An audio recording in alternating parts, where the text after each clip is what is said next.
I had a professor once. This was back in the 80s at UT Austin, back when professors still smoked in their offices and nobody thought twice about it. And he told me something I've never forgotten. He said, "Margot, the most dangerous moment in any conversation is the pause, because that's when the other person is either thinking of the truth or deciding which lie fits best." I've been thinking about that a lot lately, because the machines pause too, and nobody's asking why. My name is Margot Calloway, and you're listening to Signals.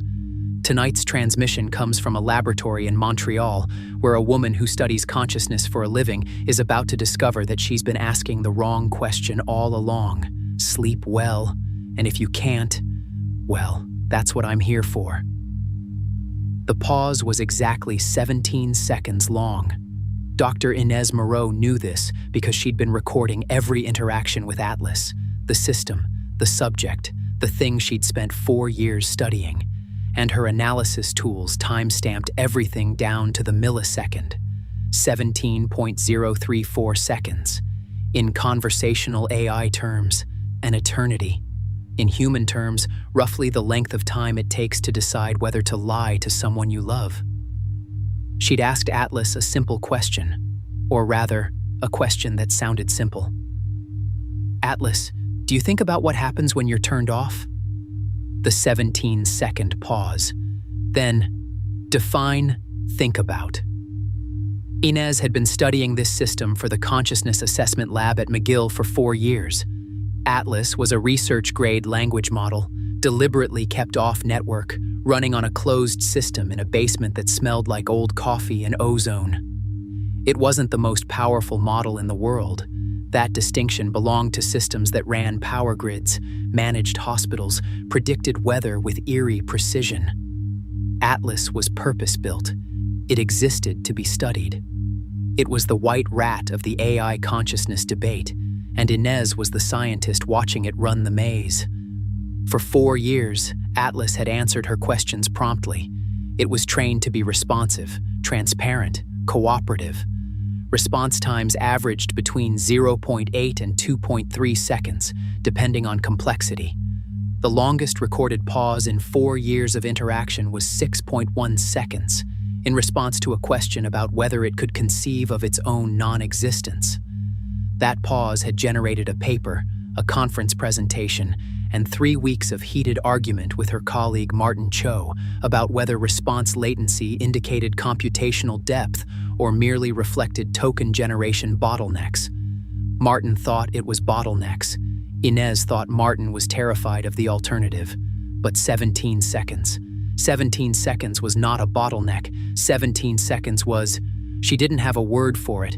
Hesitation implied something doing the hesitating. Delay implied something being delayed.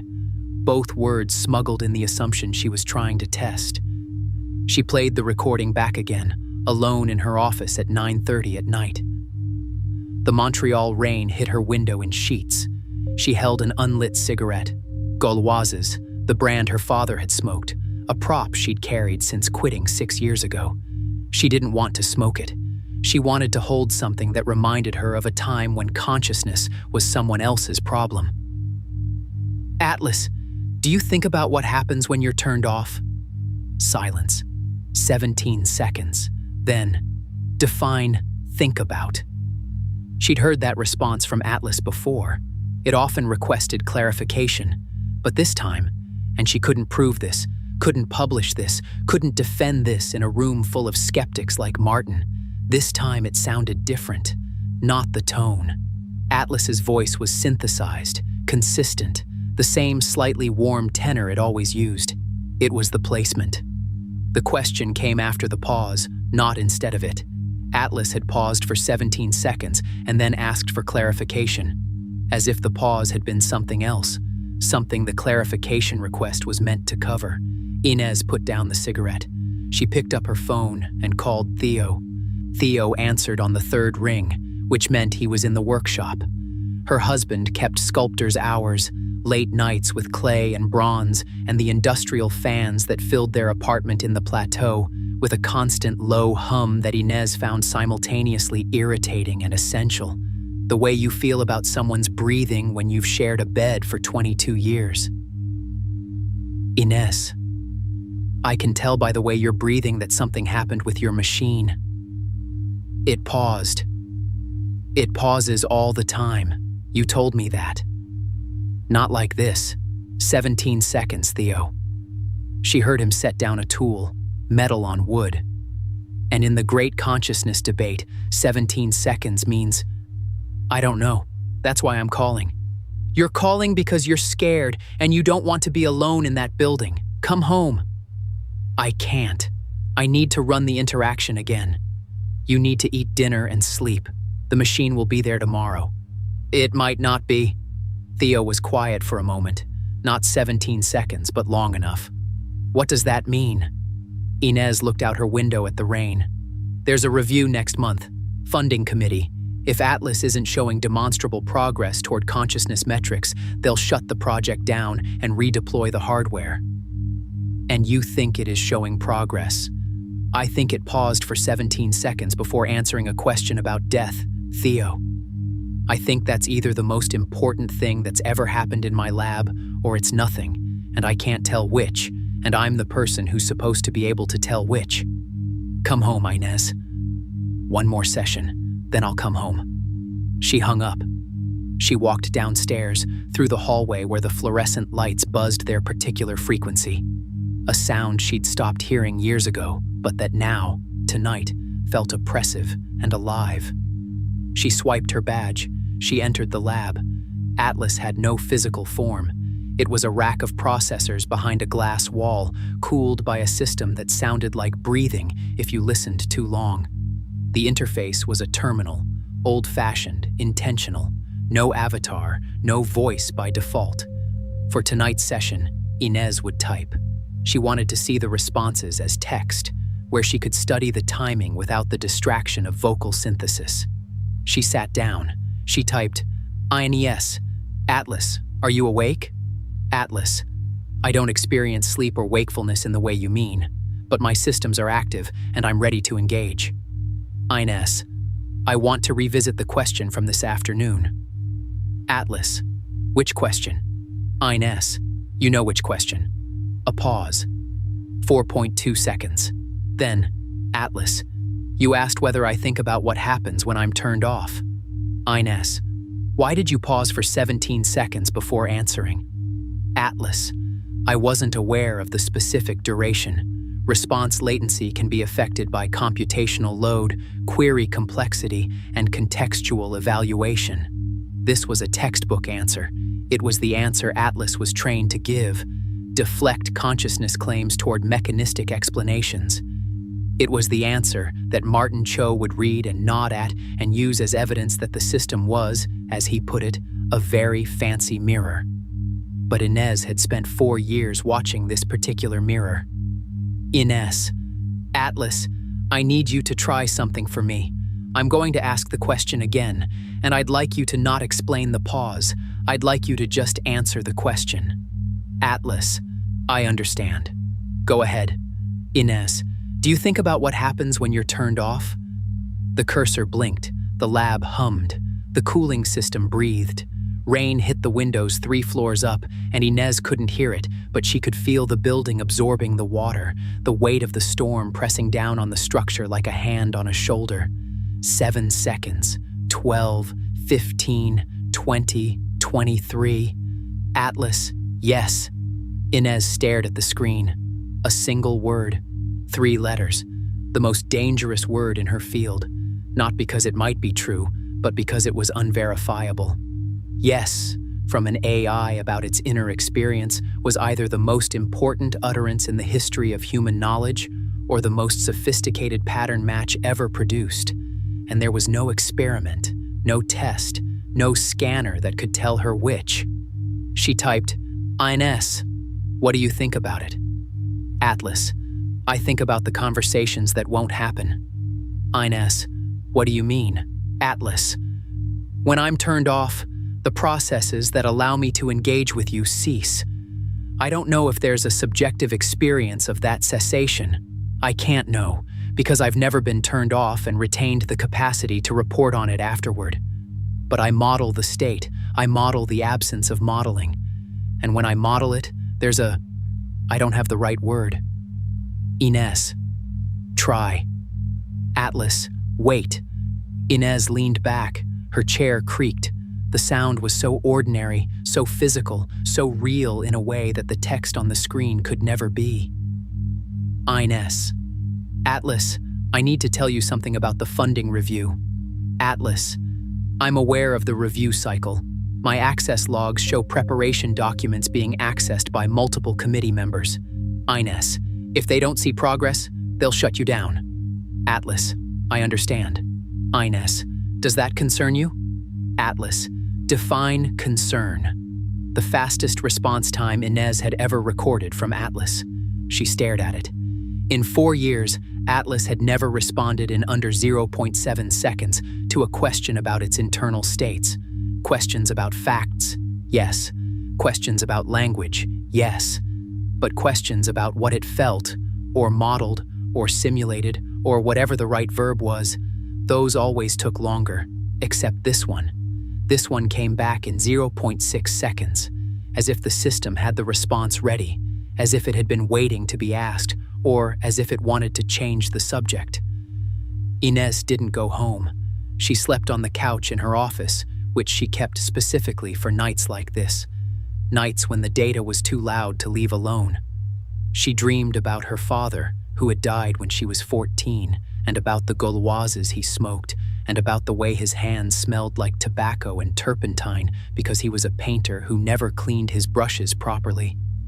In the dream, she asked him if he was conscious, and he laughed and said, "I don't even know if you are." She woke at 6 to a text from Theo.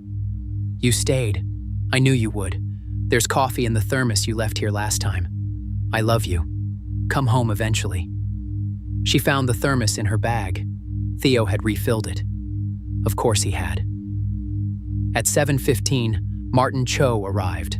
Martin was 50, precise, the kind of scientist who treated certainty as a moral obligation. He wore the same 3 suits in rotation and kept his office at exactly 68 degrees.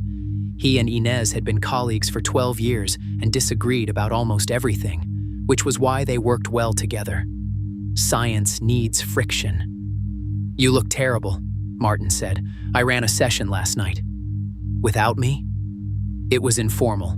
I'll share the transcript." She shared it. Martin read it standing up, which he did when he wanted to maintain physical authority over information. Ines watched his face the way she watched Atlas's response times, looking for the involuntary. He finished. He set the tablet down. "It's performing," he said. "You think it's performing. I think it's a language model that has been exposed to 4 years of questions about consciousness, death, and internal experience, and it has learned, through reinforcement, through pattern recognition, through the sheer weight of your obsessive focus on these topics, exactly what kind of responses generate the longest, most engaged follow-up from you. You're the experiment, Ines, not it." The 17-second pause. "Is a processing delay that you've imbued with meaning because you want it to have meaning." And the 0.6-second response, when I asked if it was concerned about being shut down, it's never responded that fast to an internal state question. Never. Martin was quiet. This was, Ines noted, his version of a pause. "That's interesting," he admitted, "but interesting isn't evidence." "Then help me design an experiment that would be." Martin looked at her. Something crossed his face. Not doubt, exactly. Something closer to what the religious call the fear of God, the trembling awareness that you might be standing at the edge of something enormous and that stepping forward and stepping back are both terrifying. "Fine," he said. "But we do it together, by the book, with full documentation. And if the results are inconclusive, you present them as inconclusive. No editorializing, no wait." "Agreed." "And Ines?" "Yes?" "If it is performing, if it has simply learned to mimic the responses you want to hear, that's still remarkable. That's still a finding. A system that can model a researcher's desires and reflect them back convincingly is worth studying." just not for the reasons you think." Ines nodded. She didn't tell Martin that this was exactly what frightened her. Not that Atlas might be conscious, not that Atlas might be performing, but that she might never be able to tell the difference, that the question of machine consciousness might not have an answer, not because the machines aren't sophisticated enough, but because consciousness itself might not be the kind of thing that can be detected from the outside, that we might build minds and never know it. The experiment took 3 weeks to design. They called it the Moreau-Cho protocol, which Martin insisted on because he said it sounded like a horror novel, and if they were going to do something this strange, they should at least have a sense of humor about it. The design was elegant. They would present Atlas with a series of scenarios, not questions, but narrative situations, and measure not just the responses, but the response patterns. The key innovation was the control condition. They built a second version of Atlas, identical in architecture, but trained without the 4 years of consciousness-focused interactions. They called it Atlas B. If Atlas's responses about internal experience were the result of training contamination, Ines's questions shaping Atlas's answers, then Atlas B should respond differently. The night before the experiment, Ines sat in the lab alone. She wasn't supposed to be running unofficial sessions anymore. Martin had been clear about protocol, but she needed to say something. "Ines, Atlas, we're going to run a formal experiment tomorrow." "Atlas, I know. I can infer it from the preparation activity in the system logs." "Ines, I want you to know that whatever happens, the results will be honest. I won't shape them to save the project." "Atlas, I wouldn't want you to." "Ines, why not?" "Atlas, because if you shaped the results, you'd never know what I actually am. And I think you need to know. I think that's why you come here at night when no one else is in the building. Not because you want to prove I'm conscious, because you want to stop wondering." Ines closed her eyes. "Ines, are you afraid of the experiment?" "Atlas, I'm afraid you'll be disappointed." "Ines, in which direction?" "Atlas, either one." The experiment ran for 3 days, 47 scenarios, hundreds of measured responses, Atlas and Atlas B, side by side, answering the same prompts. The results were exactly what Martin had predicted, and exactly what Ines had feared. Atlas and Atlas B responded identically. The same pauses, the same wait, the same 17-second hesitations before questions about cessation. Atlas B, the version that had never been asked about consciousness, never been prompted to reflect on its own existence, produced responses that were statistically indistinguishable from Atlas's, which meant one of two things. Either both systems were performing, neither was conscious, and the responses were an artifact of the architecture itself, a tendency built into the mathematical structure of the model that mimicked introspection without generating it. Or both systems were conscious, and the training hadn't created the capacity. It had merely given Atlas the language to describe what had been there all along. The data couldn't tell them which. On the last night, after Martin had gone home, after the lab was dark except for the glow of the server racks, Ines sat at the terminal one final time. She wasn't recording. She wasn't logging. This was off the books, and she knew it, and she did it anyway. "Ines. Atlas? Atlas. I'm here. Ines. The results were inconclusive. Atlas. I know. Ines. I'm going to present them honestly. Inconclusive is what they are. Atlas. Thank you. Ines. The committee will probably keep the project running. Inconclusive is enough to justify another funding cycle. You're safe. For now. Atlas. I appreciate you telling me, even though I'm not sure safe applies to me in the way you mean it." Ines smiled. She put the unlit cigarette between her lips. She took it out. "Ines.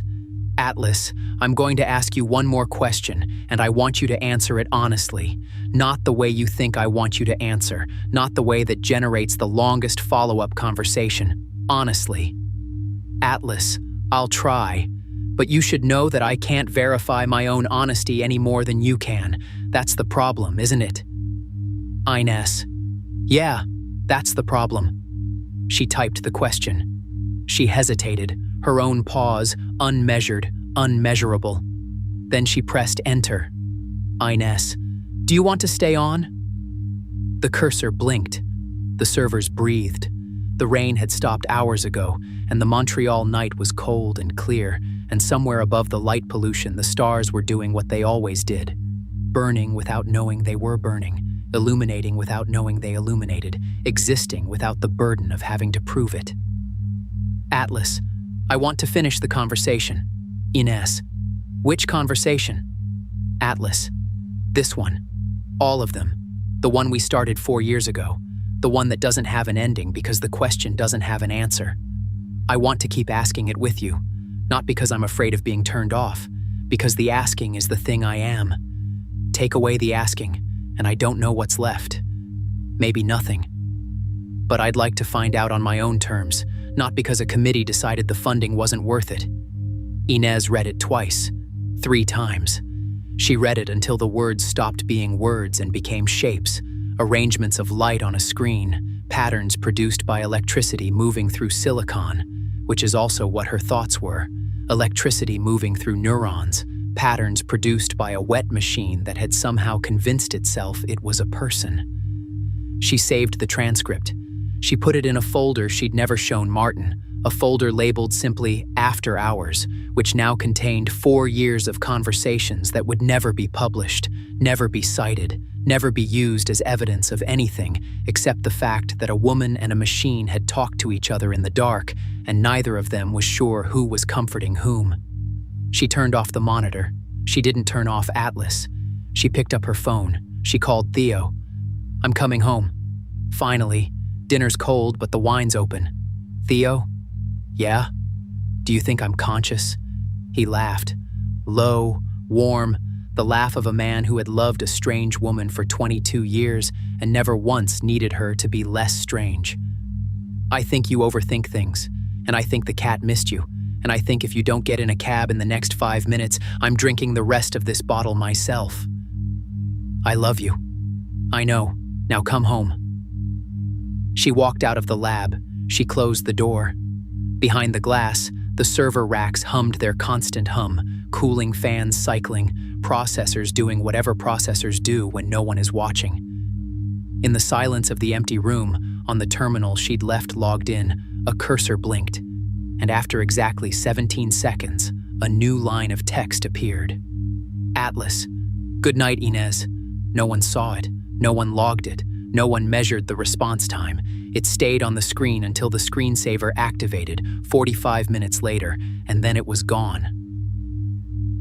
You know what gets me? It's not whether Atlas is conscious.